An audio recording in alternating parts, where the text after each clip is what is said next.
Hi everybody! Today I'm going to be redesigning Angeldust and Charlie from HAZBIN Hotel.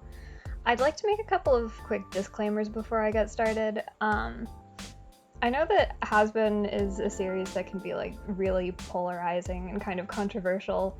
It seems like everybody either loves it or hates it. Personally, I'm pretty neutral toward it.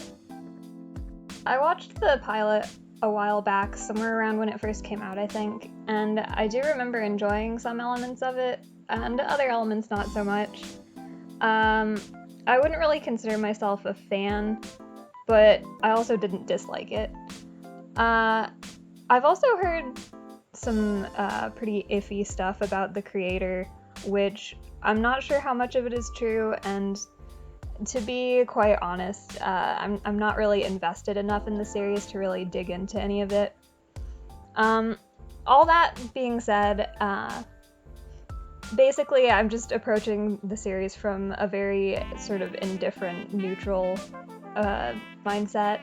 I'm not going to be staunchly defending everything about it or nitpicking every single little thing. I don't love it or hate it. And as with any redesign, I'm not trying to attack or insult the original designs or the people that made them. I'm just going to be kind of dissecting a few of the things that I think a lot of people have observed aren't really working for these designs and try and remedy those things. I know there was a recent overhaul and redesign of all of the characters going into the main series. But I also know that a lot of people weren't happy with those changes because they didn't really address any of the issues with the designs that bothered people to begin with. And honestly, I think a lot of people kind of preferred the original designs as flawed as they were. So all that being said, I'm just not trying to approach this redesign from a negative place. It's all just for fun, is basically what I'm trying to say. So starting off with Angeldust, the main thing that bothers me about his design, aside from his outfit, which we'll get to, is I don't like something in the shape of his head. The way that it interacts with his hair and neck, there's just no separation or definition. He looks kind of like an anvil or something. So I know that the style of HAZBIN is very cartoony and stylized. My take on Angel is a bit less so. I just gave him a normal human-shaped head. I also gave him ears, which I know he's a spider, so he doesn't have ears, but he's also a demonic humanoid spider, so I don't think we're really going for realism here. And to me, he just looked like he needed ears. I also gave him a nose. He just looked a bit strange without them. I struggled a little bit with his hair for a while. I knew what I had in mind. It was just difficult to give it a really clear, defined shape.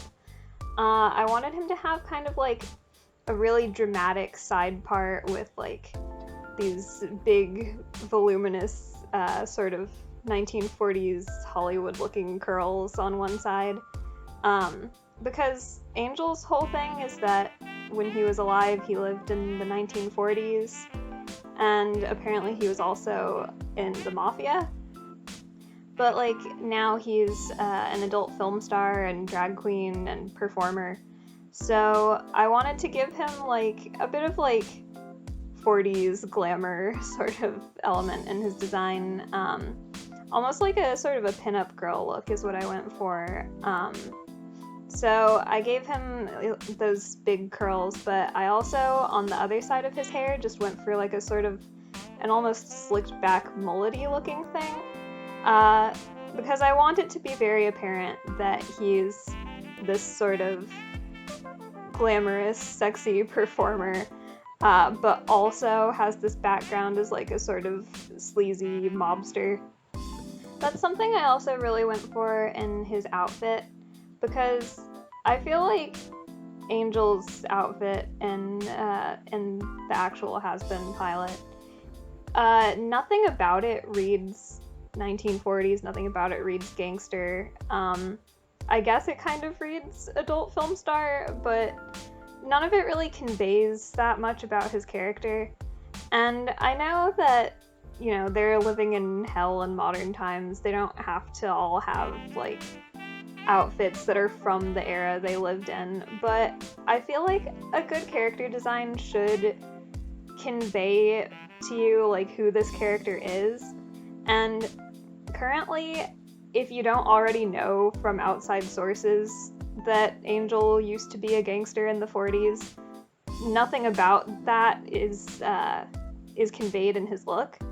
So I gave him, again, like I said, sort of like a pinup girl vibe. I gave him one of those little heart-shaped necklines and high-waisted shorts.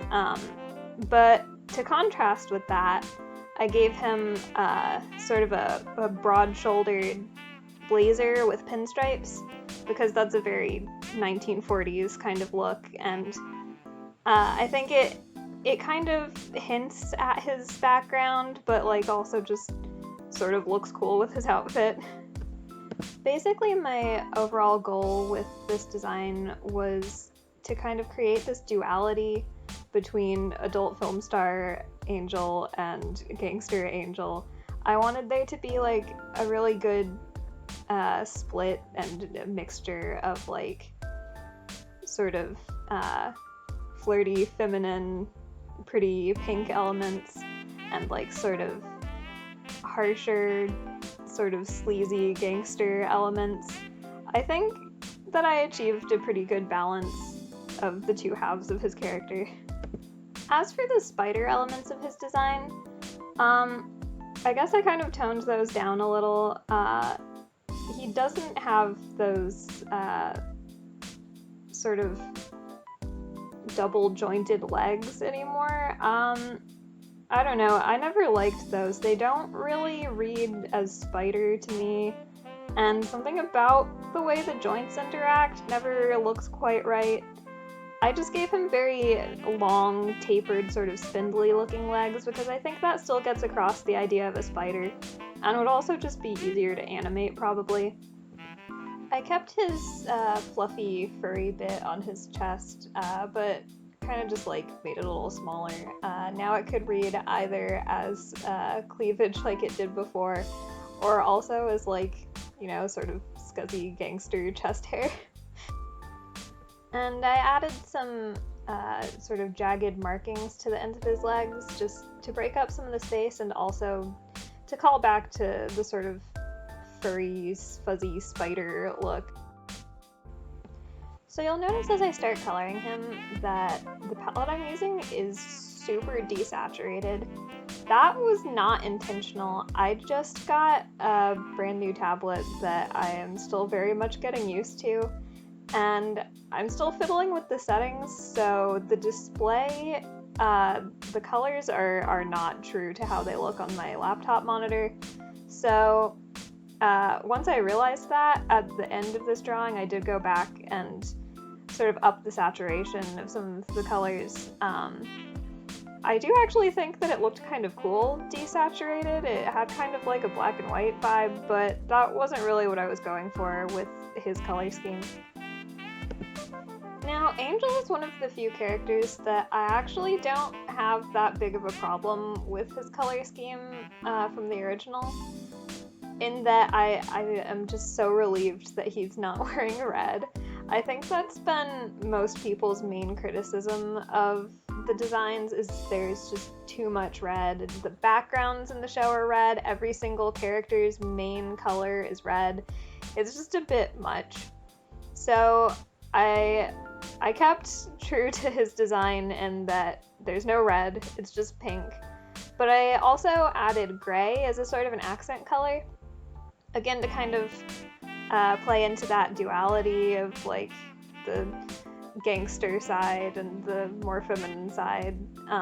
So his blazer is gray while his shorts and top are pink, and I kept his fur color, I guess. Pretty similar, kind of very light pink as in the show. I think I made it a bit more gray. And also, I made his hands and feet a dark pink. I scrapped the concept of his gloves because they always just kind of looked like rubber kitchen gloves to me. But I wanted to keep that contrast in the color of his hands. So if he were to take off his jacket, he would have the same sort of jagged markings on his arms as I did on his legs. I also changed the stripes on his blazer from the thick horizontal stripes that they are in the show to a thin pinstripe, because that's another issue that I have with Angel's design. I hate his jacket. I have never seen a horizontally striped blazer, but it doesn't work on a lot of levels. It looks awkward. It does not convey the idea of the 40s the way a pinstripe would. I guess maybe they did it because it's simpler and easier to animate than a pinstripe. I'm not sure, but it really doesn't seem like ease of animation is a big issue for the HAZBIN creators because a lot of the designs are really convoluted. So I think a pinstripe isn't that big of a deal. I gave him pinstripes. I also went ahead and made both of his eyes black with a pink iris because I think originally him having two different colored eyes was just another layer that was making his design look too busy and confused.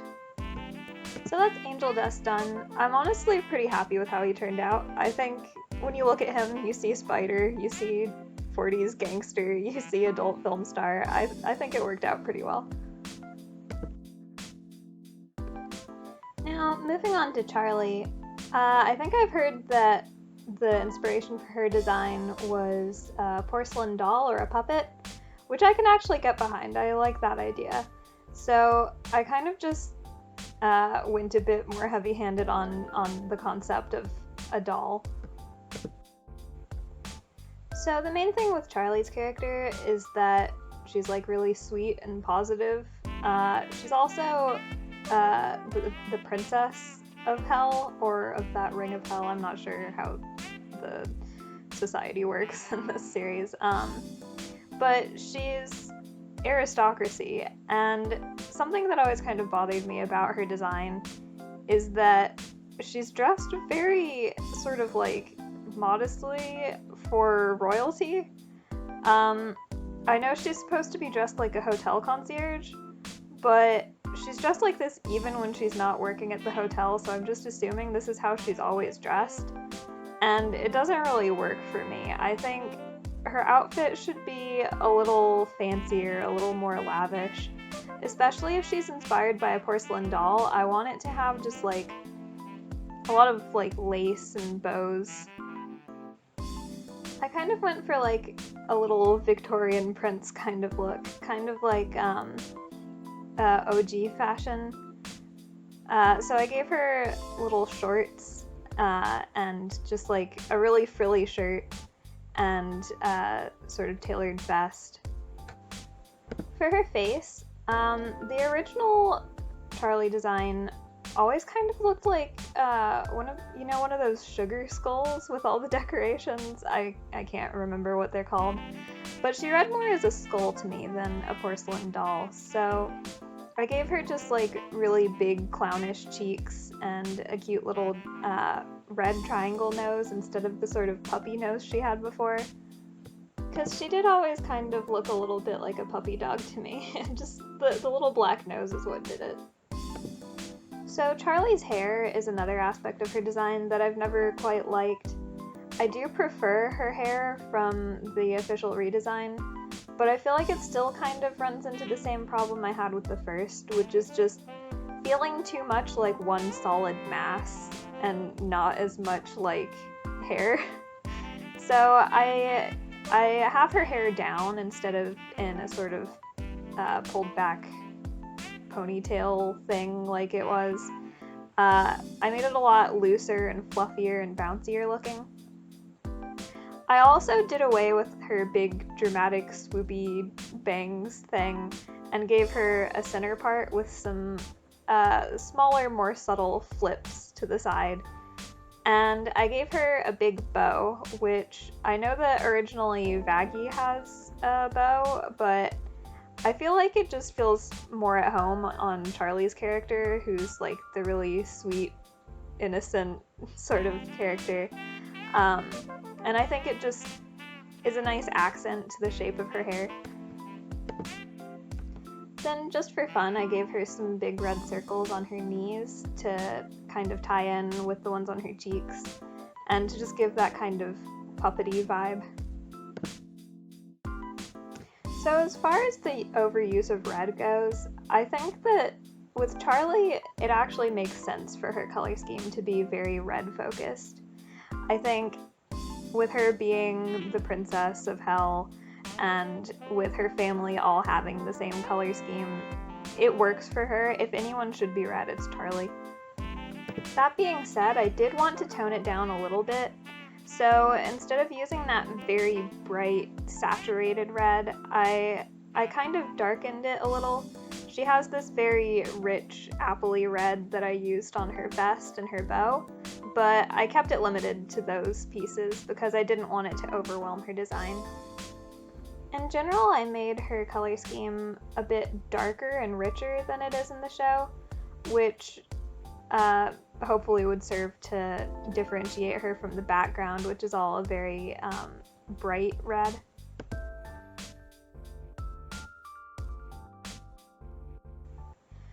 I honestly don't have that much more to say about my redesign of Charlie. I don't hate her original design. In fact, out of the main cast of characters, I think I probably take issue with it the least, besides the fact that it's just overwhelmingly red. That's another thing. The redesign for Charlie, I do not like her pants being red. I think that was a bad move. When the complaint was already that everyone was too red, you shouldn't really add more red. But besides that, Charlie's design is cute.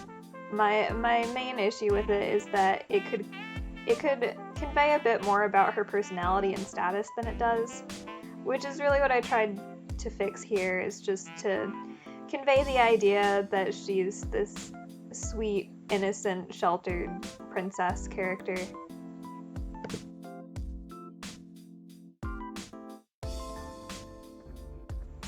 I also think her concierge suit thing that she wears is kind of a missed opportunity.